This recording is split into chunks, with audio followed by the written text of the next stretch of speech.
You don't fail in business because you're not smart enough. You fail because you're not wise enough. Think about it. Enron was brilliant until it wasn't. Billion-dollar companies collapse every year, not from lack of knowledge, but from lack of wisdom. Trimper Longman says there are 3 kinds of wisdom, and if you're a Christian entrepreneur, ignoring even one of them can cost you everything.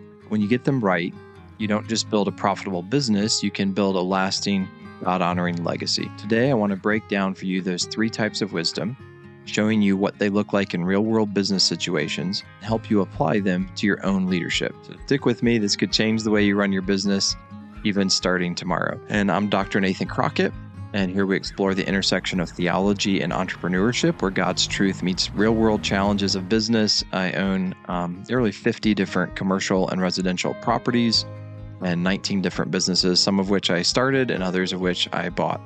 Today, I want to dive into Trimper Longman's framework for wisdom. He identifies 3 dimensions of wisdom that every Christian leader needs. So first, he refers to practical wisdom. Secondly, ethical wisdom.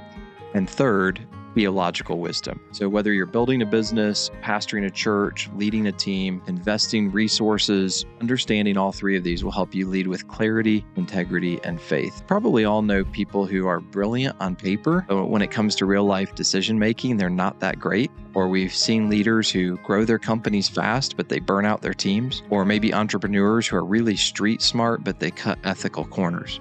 I think that's because knowledge alone is not wisdom. It's very different, right? Biblical wisdom is skill for living under God's authority. So let's look at each of these 3 types of wisdom, what they mean, how they play out in real life, and why it would matter for Christian leaders, whether you're an entrepreneur, parent, a school teacher, pastor, youth pastor. So first of all, practical wisdom. Practical wisdom is knowing how to make sound decisions in the real world. Your grandparents were probably really good at this. It's about discernment, timing, strategy. So maybe you're negotiating a lease for a new retail space. The landlord offers you a great looking deal until you realize the fine print locks you in for 10 years with deep annual increases every year.